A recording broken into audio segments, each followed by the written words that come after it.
All right, welcome back to another episode of EventHubs Talk and Block. I am John Catalyst Gray, and with me as always is John Velociraptor Guerrero. Guys, more importantly than that, we have Nick Majantin Shinhan Taylor, and we have him in the virtual flesh. Maybe he's that way from me, I think. But welcome, Nick, and your beautiful smile. How's it going?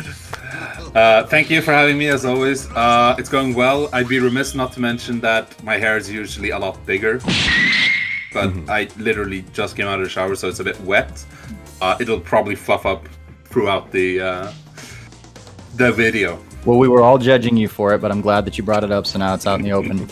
Speaking of judging, today we are judging Street Fighter across the board, trying to find out what the best balanced Street Fighter is to date. And I'm talking all of the entries, the mainline entries, and all of the versions. So naturally, of course, when a game first comes out, it's going to have a lot more refining to do. But then as the developers get to see it played out for years and years, and they go through all these different versions, Super Arcade Edition, Champion Edition, all that stuff, you're going to get a more refined version of the game. And so my argument, I think that Street Fighter 6, even here in its first 3 months vanilla version, is the most balanced Street Fighter to date.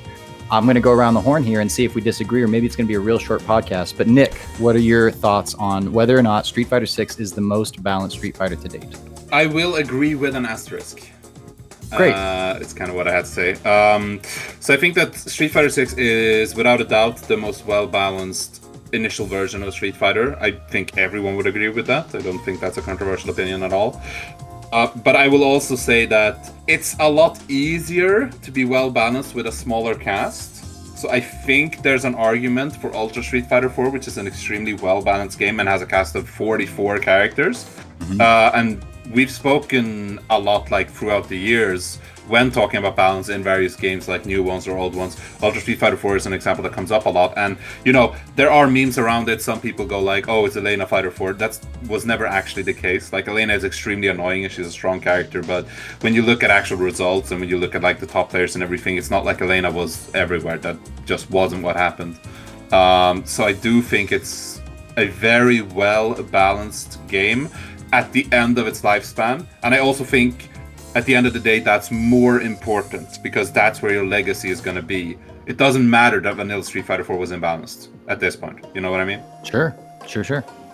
All right, John, your thoughts on the most balanced Street Fighter? I echo a lot of what Nick said here. That's why we brought him on the show, so I can have a partner in crime. Thank you so much, Nick. I actually hands down agree that this is the best balanced vanilla version of any Street Fighter game we've seen. I just went through all the games very in-depthly, trying to poke holes in this theory when you proposed it, John.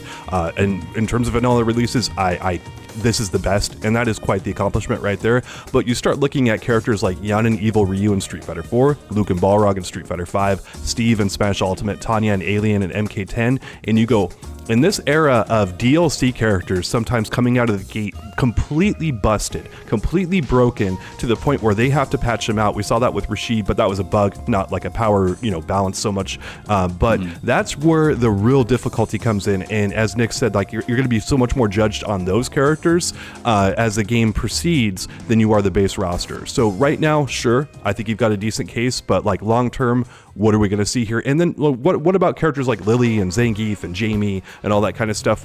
Are they so far separated from the Kins and the JPs out there that it's just not really a fair fight? No, but go ahead. No, I mean, that's it. That's so I want to hear your case. You're the one who proposed this. Let's hear what you have to say. Why is this the best balanced Street Fighter 6 game, John? Okay, so I've been paying very close attention to this kind of thing for the last 13, 15 years or so. And I've been looking and watching what the developers do, what the developers focus on and prioritize. And I'm kind of surprised no one brought up Street Fighter 5. No one's arguing that Champion Edition, the end of Street Fighter 5, was the most balanced game. I think that the biggest two games that will rival this are Street Fighter 4 and Street Fighter 5 at the very end. I think those two games are the ones that had the biggest chance of it. Of course. Because they've had the most time and the most experiments run, of course. The most time you've seen, so many games come out, evolve, the community play with them, and we've got modern times where technology is as such that the turnaround time for that communication and that information to go back and forth in the game to actually get changed and patched is much faster than it used to be. Nick, it looked like you were going to say something. Yeah, it looked like you wanted to jump in. Yeah, I mean, the thing I said wasn't true about Elena actually was true about Luke, so I could definitely not stand behind Street Fighter V Champion Edition being that well balanced. Like, I'm not going to say it's poorly balanced. I think it's well balanced, but I don't think it's in the discussion. Okay, that's a fair statement. Yeah, but I would argue that Yun and Evil Ryu, particularly Yun, was just as big of a problem as Luke was, and that players like Kazunoko, who just DP'd all over the place and could not be punished for it even by the best players, that was horrible, horrible, horrible design. I think Yun was just as bad in 4 as Luke was in 5. That would be my case. Yeah, I mean, that's a fine subjective opinion, but results-wise, it's not the case. Well, okay, now Kazunoko did win Capcom Cup with Yun. Yeah. So, I mean, it's not like how did the rest of the top 8 look? Well, if we're going back a little further, like it would be Evo AE, where it was like, what, 4 Yuns or 5 Yuns where I won a bet. Yeah, but we're talking about Ultra. We're talking about Ultra. But I'm just saying that Yun's dominance was extremely hardcore. Elena was only around for a little while. They patched her in from Cross Tekken. But Yun was dominant throughout the entire game once he was released. And all the way through to the very end. He was very, very, very strong. I am absolutely not going to argue against Yun being broken in AE. Like, absolutely not. Zero chance. But when I talk about Street Fighter 4 balance, I'm talking specifically about Ultra Street Fighter 4, the final version. Yeah. At which point, I don't think Yun is, like... I think Yun was still a very palpable top tier in that. Absolutely. And he was right up there with Evil Ryu. And that's definitely going to be part of the discussion. But I want to sort of go back to Street Fighter 4. And the way I'm reasoning with this is because Street Fighter 6 has had so little amount of time, like you guys have been alluding to. Yes, we don't know what the journey is going to eventually look like with all the DLC and the evolutions of the game. But I need something a little more down to earth that I can wrestle with to make this argument that I do think that it already is more balanced than the other versions of the more refined versions of the other games. So going back to the Street Fighter 4 days, I look at the way these characters were developed. And one of the things that we've talked about many times, both on the website and in these videos, is the fact that there were a lot of characters that had quote unquote useless moves when it came to their overall kit. And that the first one that comes to mind is Ibuki's like cool ninja flip thing that she had, not her super jump, but her ninja flip jump that was cool. And she became very much a sort of rush down vortexy character. And that move could definitely be incorporated into Vortex. You know, again, ambiguous, where is she going to end up, above your head, all that kind of stuff. But it never really served much of a purpose in her kit. It was just there because I think it came in from Third Strike. There was an obligation to put it. It matched her as a ninja character. It made sense, but it didn't fit her overall kit, and it wasn't synergistic with the rest of her moves to move towards a common goal. I also think of Goken's crouching medium kick, this really awkward, goofy like up kick that it's like it looked more like they didn't have a crouching medium kick. They gave him the traditional low forward with his low light kick. They gave him this weird one. And I think you go through and just about every character has at least one, maybe 2 moves where in Street Fighter 4, it did not contribute to their overall kit, which tells me that although of course the developers were thinking about general balance, they weren't thinking about these characters in terms of everything needs to serve a purpose and go for a common goal. They were probably more distracted with everyone has to have all of these moves. Like every move was kind of made in more of a vacuum than in later Street Fighters. And indeed, when we talked to Combo Fiend, Peter Rosas, when he was on the development team for Street Fighter V, one of the things he said directly was, we want to make sure that basically every button has a purpose when you truly learn your character. And to me, that says, okay, so what lessons did we learn from SF4 to implement into SF5? We need to have every button serving a purpose. The bigger thing that you extrapolate from that is you want characters to have a guided kind of direction that they want to go, a style that they want to go in, enough wiggle room so that a player can express themselves from another player. But that was a goal for Street Fighter V because it wasn't there enough in Street Fighter 4. So we get into 5 and they very much tackled that, not only with the quote that I just shared, but hey, the entire V system was built around making a character build upon its own moves. And so you think about Guile, and he's a zoning character, right? They give him a V skill, which is unique to Guile. It buffs his fireballs. If you use that effectively, you get access to a V trigger, which gives him this big atom bomb-like ability. In this case, it's a whole bunch of baby booms. The characters were very much designed within their own vacuums, but I would argue that they did not do that when it came to the full roster. The vacuum was only from character to character. It wasn't with the full roster. roster. And the biggest evidence of that was how important V-Trigger was to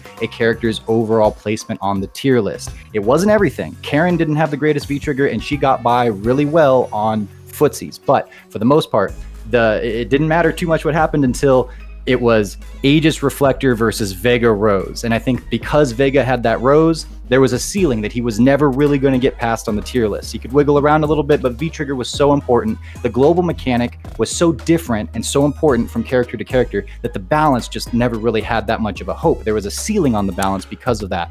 I would disagree there. Yeah, no, because I'm definitely going to say 5 had the most character variety in terms of top 8 placements that we've ever seen for a Street Fighter game. You saw characters like Abigail, Manat, even Alex. You go down the list, and there were people placing in tournament with these characters. Tournaments were being won with Dan in Street Fighter 5, who's, in my opinion, now we're hands talking down, CE, or are we talking throughout the entirety? Talking CE. Yeah, well, Okay. I mean, Dan only came at the very end. Yeah, he only came at, he was one of the final characters added to the game. So it's you saw tons of character variety, even more than you saw in 4, in 5, in the top 8, the last parts of tournaments. And Nick, I want to run that by you because you handle all of our tournament results, most of our tournament results on the website. You have one of the more gifted minds in the FGC for this stuff. What do you think of that?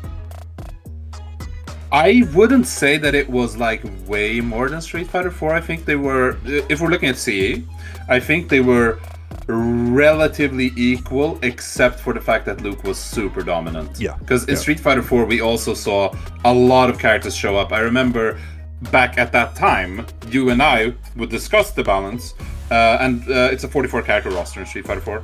And I remember that we agreed that realistically, about 34 of those 44 characters could be seen winning a major. I remember that, yeah. It's not that statistically happened. Right. It's that they were reasonably able to do so. And if you look at CE for Street Fighter 5, I think that's probably possible as well. But I really do think that Luke was way more dominant than anyone was at the end of Street Fighter 4, even though, even Ryu, Yun, even the Capray, you had these characters that were very, very good. Elena, of course, Elena is strong, don't get me wrong. I'm not trying to downplay that she was good. It's just, this whole Elena Fighter 4 meme just isn't reality. But right. she was top tier.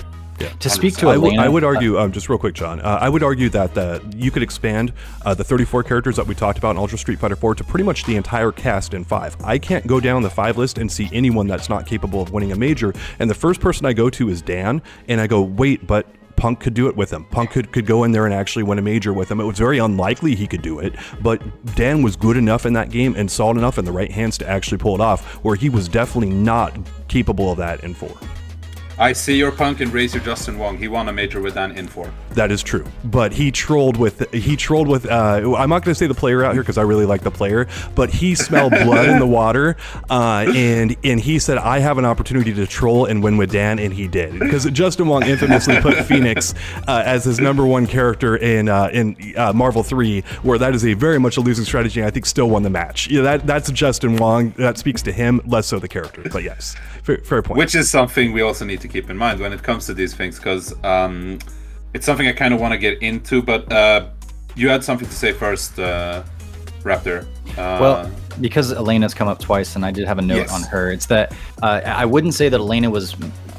people argue that maybe she's a top tier. I'm not convinced. Maybe she is, maybe she's not, but she was a different thing in Street Fighter 4 because of the weirdness of her hurt boxes and the ability of her ridiculously far-reaching crouching, was it short, that could then combo as was it a low too? It was just this really weird situation that really threw off a lot of different characters because their go-to punishes suddenly didn't work on her and then would be punished themselves because of that. And so it was more so that Elena was a weird wrench that suddenly was playing I don't want to say she's like a fully, it's not like she was a Marvel character that got put in there, but maybe one step below that sort of a thing. John, you got to talk about Marvel healing, dude. Like you would damage Elena, she'd get space on you, run away, and then she'd heal. Healing part and of then it. you could interrupt her healing if someone got close to you, so that it would, you'd only heal 25% of your health or something like that. But this is the only character in Street Fighter history that when you damage them, they could heal their life back, which is like what? Like it's. So, and that was a huge part of it too. She was playing on a very palpable level a different game than everyone else, and that was really throwing a wrench into the works. So it's like, was she a top tier? I don't know. But what we saw, especially in that last Evo, is that almost every pro had an Elena in their pocket because she was so relevant to throw out there. And like, if you don't know the matchup, or if you have a bad matchup against her, you also have to have an anti-Elena character. And so everyone had different characters. She changed the way you had to play that game. I don't know how much that directly influences what we're talking about in terms of the balance, but it seems like it certainly does something. And it certainly causes a sense of chaos in the sense of like, how do you balance this tier list? It's almost like you've got two different ways of looking at the game now. Yeah, exactly.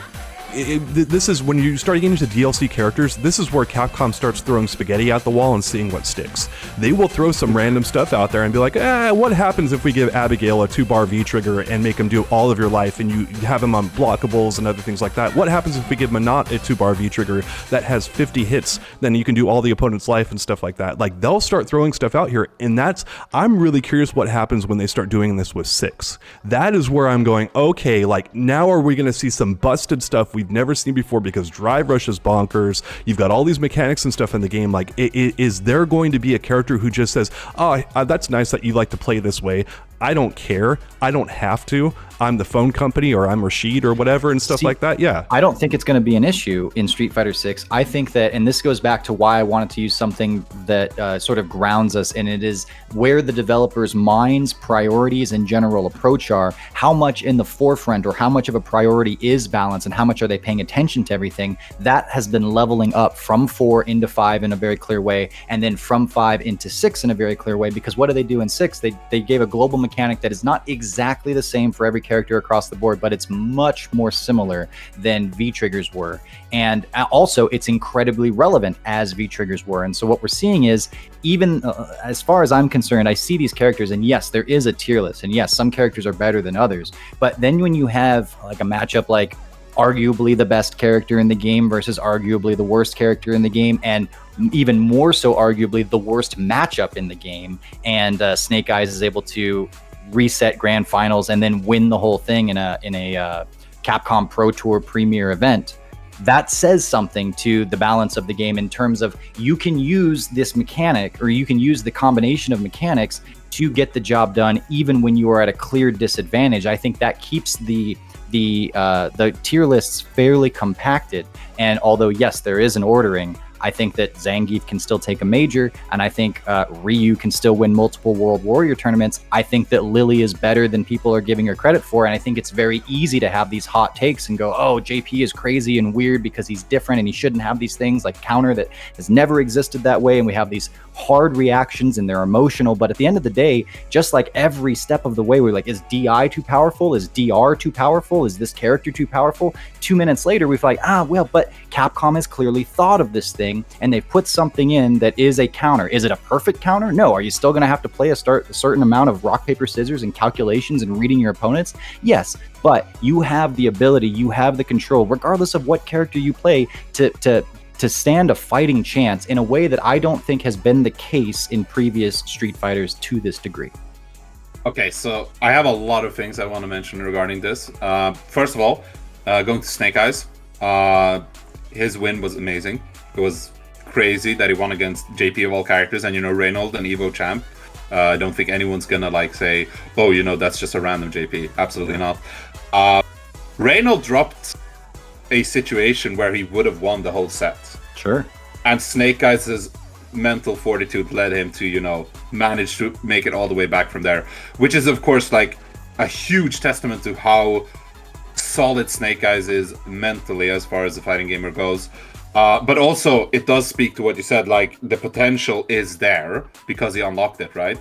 But that grand finals could very well have just been a complete sweep, and nobody would have been talking about Zangief the way we are now because of it. Exactly, yeah. But that's not what happened, and you could go to any tournament that's ever happened and find a point where, Justin Wong should have got jumped in on, but the Justin Wong factor came into play because the person was nervous and then gave Justin a comeback, to quote you earlier.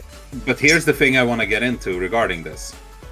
It's good that you mentioned Justin Wong, because I was going to Justin Wong specifically.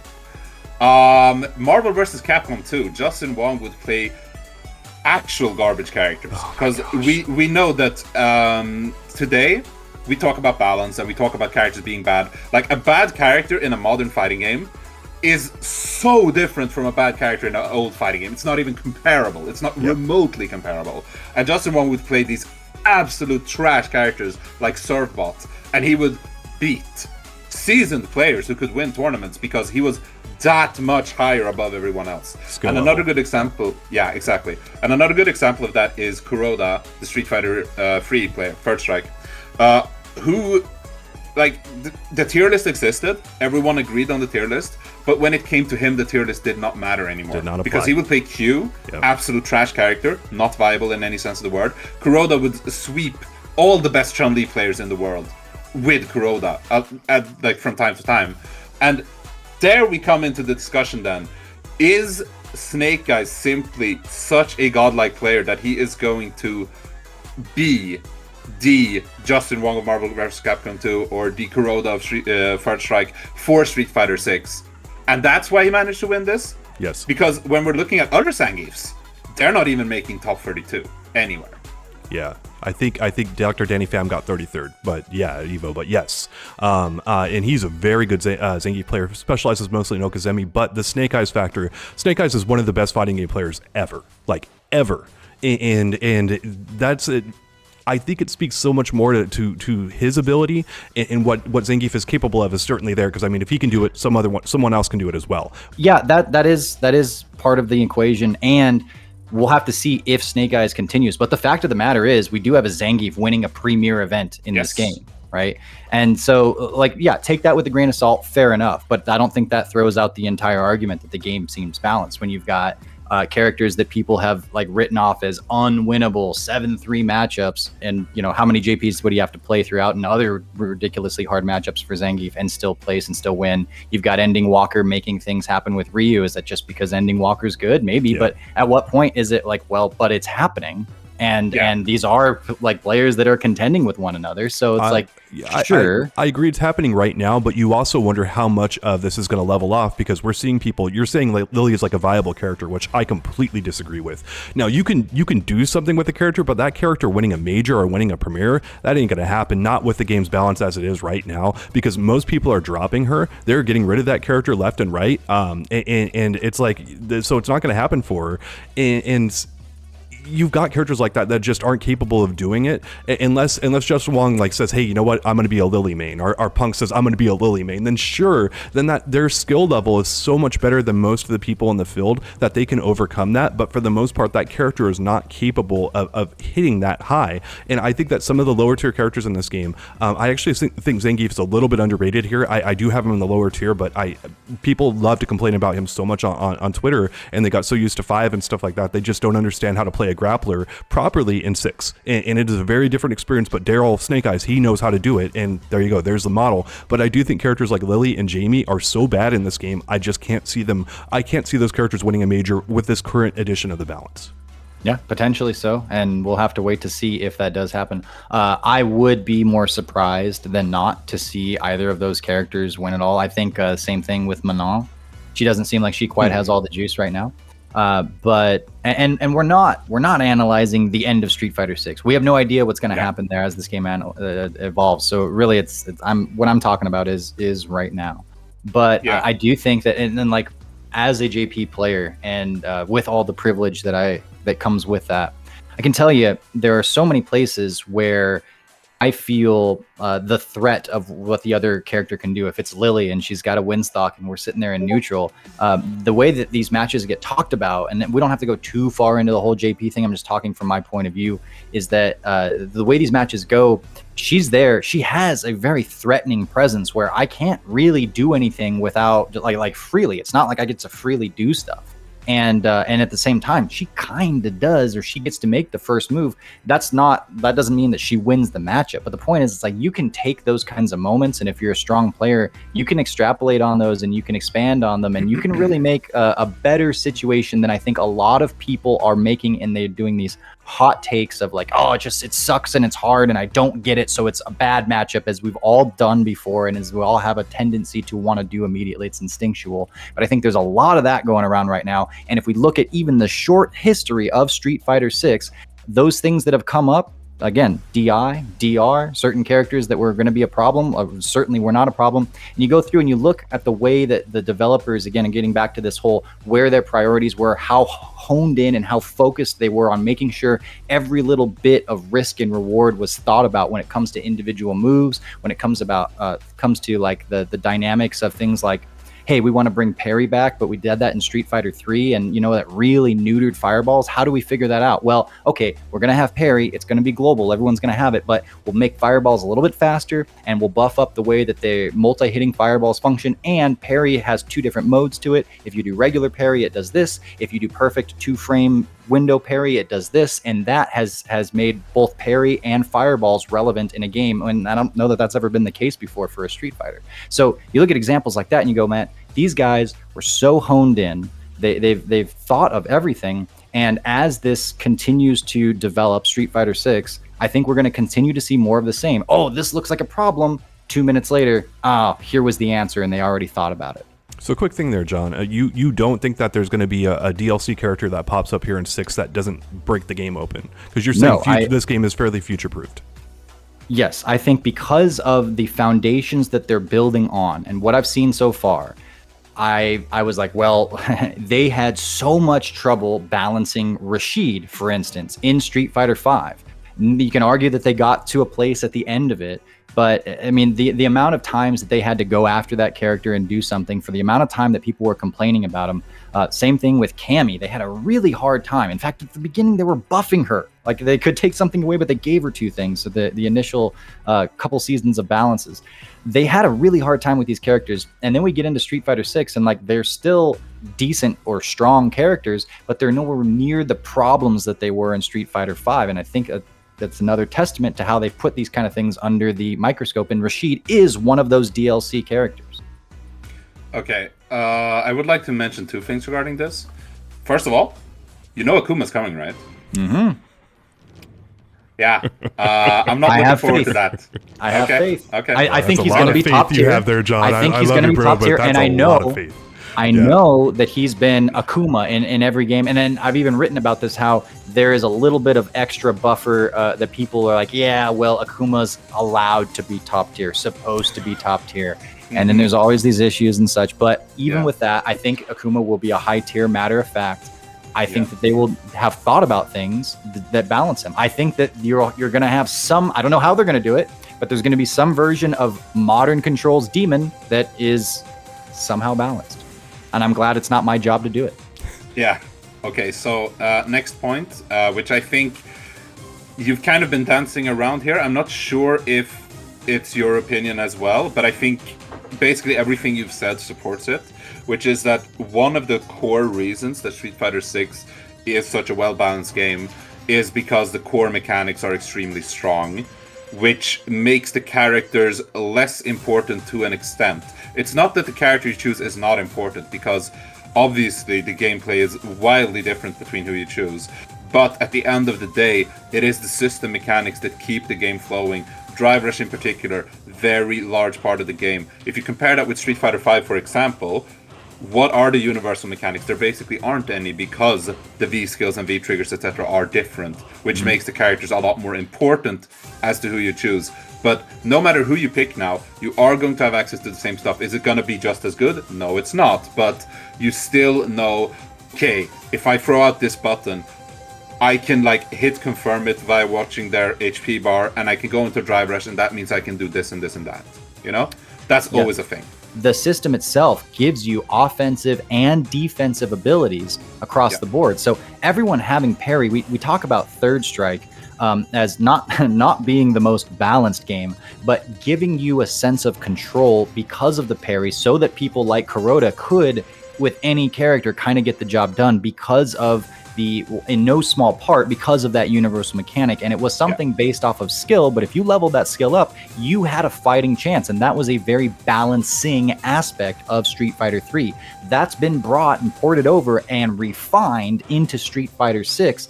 Plus, you have the likes of Drive Impact to throw in there. If someone's being overly offensive or using certain moves that can't be canceled, every character has that ability to, and therefore has the threat and can play with those things. So everybody has tools to use, as opposed to in Street Fighter 5, if you were I don't know, Armika and your V skill was just total crap. You know, it's like in those situations where like if it was a V skill off, you wouldn't have much of a horse in the race. But here, it's like if you're under a lot of pressure and defense and stuff, it's like you still have options no matter who you are, whomst you are. So I think that because of this global application of it, and because the drive system attends to such important foundational core aspects of the fight, it cinches up the entire tier list. Yeah. I agree. I think the universal mechanics are the main character of Street Fighter 6. You're essentially choosing to play Street Fighter 6 before you even get to character select, and that means something different than it is to go to Street Fighter 5, where I think the selection actually starts when you get onto character select. Yeah. Not just Street Fighter 5. Just I have a future-proofing question for Nick here, because Nick is a big fan of Alex. He actually played him in 5. And Capcom had this beautiful statement, Nick, about that internally Alex was the #1 character in Street Fighter 5. And you play this character, and you play him very well. You're a very knowledgeable player. You know what you're doing. You talk to a lot of people, all this other kind of stuff. How hopeful are you that if Alex is added to Street Fighter 5, that his like drive rush or his other things, these universal mechanics are so important, they're going to be actually fairly complementary to his toolset and make him a viable character? Or do you think that Capcom hates this character and is basically going to obliterate him, and all the while saying, he's #1. Don't worry, internally, he's #1. How do you feel, basically, like how future-proofed would a character like Alex be in 6? In 6? I mean, it's very hard to say just from the start of it, but I will start it by saying I definitely don't think that Capcom hate Alex, because they did buff him all the time. I just don't think they really understood the Lariat. Yeah, exactly. They kept buffing Lariat. I don't think they really understood what his issues were, and obviously we don't know their internal testing, because like I was so uncomfortable because I translated that quote, right? And he is saying like, imagine if we had Alex as #1, or imagine if I told you we had Alex as #1 internally. So he's very heavily implying that Alex is #1 internally, but there is that slight room for like doubt. Right. So I was very careful to make sure that he isn't. It doesn't come off as him explicitly saying it, but everyone read it the same way I did, even when I translated it that way, because I did say like, oh, imagine if I told you we had Alex as #1, and everyone takes that to mean we have Alex as #1, which, I mean, at that point it's intentional on his part, right? So clearly they thought more of Alex internally than we did externally. I think for Street Fighter 6, they've made some very interesting choices when it comes to command grabs. I think they're overall better than they were in 5 because they do so much more damage, but they're also in ways worse because like taking into them is very difficult since you don't have a lot of plus normals, right? But they're this gigantic threat, and that's kind of how, to an extent, Alex was designed in 5. Like he could easily tick into Power Bomb. It was kind of stupid how easy it was for him to tick into it, so it was always like a 50-50. But the situation after, you know, not having Oki after, that was already Alex's thing. So I'm kind of interested in knowing how they would go about making his Power Bomb useful in that case, because if he's not able to tick into it anymore, but it still does like the same thing as it did before, that sounds like it's going to make him a lot worse. And I would assume, given that he's like a pretty heavy archetype, even though he's a bit of, you know, jack of all trades character, his drive rush and stuff doesn't feel like it would be particularly good. Like I think they would tone them down purposefully.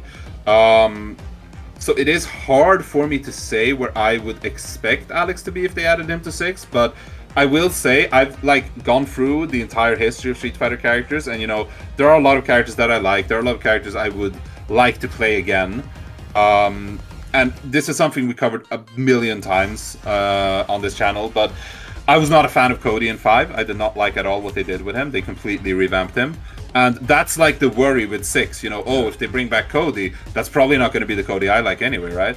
So I've looked through the entire like historical roster multiple times, and the only character I keep coming back to actually wanting to see is Alex. Yeah, and So I do want to see Alex. You asked what Capcom's going to do with them. We have all the answer, man. It's Lariat. The Lariat's going to go half screen. It's going to have Oki. It's going to do 5,000 damage, and boom, man. And I would argue that, as we were saying earlier, you could give Alex all of these things. At the end of the day, you know what you needed to give him was something in the way of footsies and V-trigger were the two main things that if you wanted to excel in that game, you needed those. And Alex could really never hang. He had to guess his way through a lot of that stuff, and I think that's really what neutered him. But we're not arguing that Street Fighter V is even in the running here for being the most balanced. I want to kind of get back into the overall balance discussion. We ran a poll yesterday, about 22 hours ago from right now. Got almost 2,000 responses here, asking which is the most balanced Street Fighter game to date: Street Fighter 6, 5, 4, or Third Strike, because I wanted to put a fourth one in there. Third Strike got 5% of the vote. Street Fighter 5 Champion Edition got 8%. Ultra Street Fighter 4 got 12%, and then Street Fighter 6 got a whopping 74%. But before you get too excited there are plenty of comments also saying that the people that voted for Street Fighter 6 do not know what they are talking about. So thank you guys so much for those of you that contributed and gave your two respectful cents. Is there no longer the 09ers, it's the 2023ers or something like that? We are at 2023ers. How old are we, guys? Okay, so I think there might be a little more juice, though, as we've said. Well, not only have the people said that the top two contenders, although it's not close, SF6 and Ultra SF4, and you guys both said if there's another one, it's Ultra SF4. Let's kind of dig into that and compare where 6 is at right now to 4. Some of the first things that come to mind are, of course, Elena being this crazy, weird character that certainly, if didn't upset the balance, threw a chaotic wrench into it. And then you also have the likes of the obvious top tiers, Evil Ryu with his, he hits you once, and as long as the player is good enough to do the one-frame links, you're having a real hard time, and you're going right into the corner for harder time. It wasn't so much Vortex anymore, although there were some elements of that still. And then you had Yun, who was way up there. Were there any other real leading top tier characters besides those two, and then Elena being a chaotic side? At the end of 4? Yeah. Let me think. Yeah, you mentioned a Capri before. Akuma was always pretty much a threat to be really nasty. Yeah. There was like the stuff that Sako figured out with Cammy in Super Street Fighter 4, basically transferred all the way throughout the entire game. Yeah, Poison is really good. Yeah, Ibuki, and I'm gonna name two of them that we haven't come up with just yet. I'll start with a less controversial one, but Fei Long. Fei Long was generally considered very brutal, and then we have one of the most impressive characters, Seth, who was one of the most hated and oppressive characters we've seen, and we haven't even gotten to Viper yet. So yeah. Well, so that's the thing. Again, you had a lot of Ultra. characters. Yeah, but in Ultra, all these characters were big threats that would show up late into bracket, in top 8s, everything, and that's the thing, because you had a certain amount of players who were really, really good with these characters. Like, my counterpoint to Jon earlier was like, okay, but who besides Kazunoko was really doing anything in Ultra? And there wasn't really anyone, but that doesn't make the character bad. It just means they're not dominating the meta, right? And that's kind of the thing with Street Fighter 4, because the only character who ever came off as potentially dominating the meta was Elena, specifically, as you said earlier, Raptor, because people had a pocket Elena, because, throw her out, see if it works. And it worked a lot of the time. I think if we're going to enter an alternate universe where Ultra rocks for 2 more years, I think Elena would fall down. She's not going to be bad. I think she would get nerfed, strong too. Character. Yeah, but let's pretend there's no balancing, right? Let's pretend it just rocks the way it was for 2 more years. I think Elena would fall off, and not that she would get, she would be top 10. She would not be a bad character at all. But this thing of just, everyone having a pocket Elena and feeling it worth to throw her out wouldn't really be prevalent anymore, I think. Let's see, you had some fairly obvious lower tiers like Hakan, T-Hawk, I don't know how relevant Blanca seemed to be. E-Honda outside of Super was kind of butt cheeks. Makoto, she had her moments. Haitani did some pretty cool stuff with her, but really I didn't think we saw much consistency with her. Vega was always kind of struggle bus. Makoto was definitely not low tier though. She had way too good results for that. Yeah. Yeah, Okay, fair. Yeah, Dalsum actually was really low in Ultra Street Fighter 4 because mostly the mechanics messed with him quite a bit because you could just focus in his face against most people, and so he was usually very bad. And then character who's been terrible except till now in 6, DJ. DJ was a terrible character. Oh yeah, in DJ was really most bad. of 4. So Right. So, and I would agree that if there's a contender, it would be Ultra Street Fighter 4, my own OG, if you will, game. But at the same time, and you brought this up earlier, Nick, Ultra Street Fighter 4 has the bloated task of having to have a balance between 44 different characters. Vanilla Street Fighter 6, as we have it right now, only has to balance 19, and I would still say that the balance between those 19 is stronger than the balance that was between the 44. Is it fair? No, but it's reality. Sure. Yeah, I mean, we have to compare apples and oranges because not everyone has an apple. Yeah. So I do agree. If we're going to put it straight up like that, Street Fighter 6 at the moment, I would consider more balanced than Ultra Street Fighter 4. But I also think Ultra Street Fighter 4's balance is a more impressive feat. I would agree with that because they had to juggle more pins and maybe accomplish more with what they had. Yeah. John, what do you think of that, though? If you say like right where we're at now versus right where Ultra Street Fighter 4 ended? Everything. I still think there's the case for 5. You guys, I think there's no case for 5. I think there's a case for 5 over 4. But the Luke thing is a sore thumb. But anyway, but in terms of just 4 to 6, I definitely think 6 is for what it is, the apples to oranges comparison. I think 6 wins. Fair enough. Okay, so I can deal with that. That 4, there were more moving parts. It's a more impressive feat. They did a lot more, and we will see. We'll return to this conversation once we get to the end of 6 and see what this journey ended up being like. Not the end of 6. We're gonna come back to this as soon as Akuma is released, and then we're gonna talk about it then because well, it depends on when you talk because it's the first 2 weeks is like everything he does is broken, and then when you get to the end of those 2 weeks, half of what he does is broken. Because you're right, though, it's Akuma, and so far I don't think we've ever seen a version of Akuma that wasn't like, yeah, this is super privileged right off the bat. But the funniest thing is the worst Akuma I can think of is Ultimate Marvel vs. Free Akuma, and that's still an EVO winner because of Justin Wong. Yeah, he was still really good in that game. Basically made Ryu completely worthless. So. That's what he usually does. Yeah, that's usually my bad. You're right. That's what Akuma always does. Hey, it's a good thing that Ryu is awesome in Street Fighter 6 right now, though, right? Not worthless compared to the other Shotos. Yeah. So that's the gist of everything that I wanted to get to. Did you guys have any more points or subjects that you wanted to discuss? Nope, I'm good on my end. Not really, but I mean, as perhaps a little bit of a teaser for future content to come, as if you couldn't already guess, pretty excited for Aki, so we might have some stuff to say about that in the near future. All right, guys, well, thank you so much for watching this episode of Talkin' Block. We would love to hear your 2 cents on the matter or in the comments down below. If you haven't already, like and subscribe. That'd be real helpful too. We can do more of these videos with better production value. We got Nick a webcam. We're going to get Steven a webcam if we get another couple thousand subscribers. Thanks so much. My webcam is really low quality. We need to get a better webcam poverty. from Nick. That's how we do it. So. Better webcam from Nick. So again, thanks so much, and we will see you in the next one.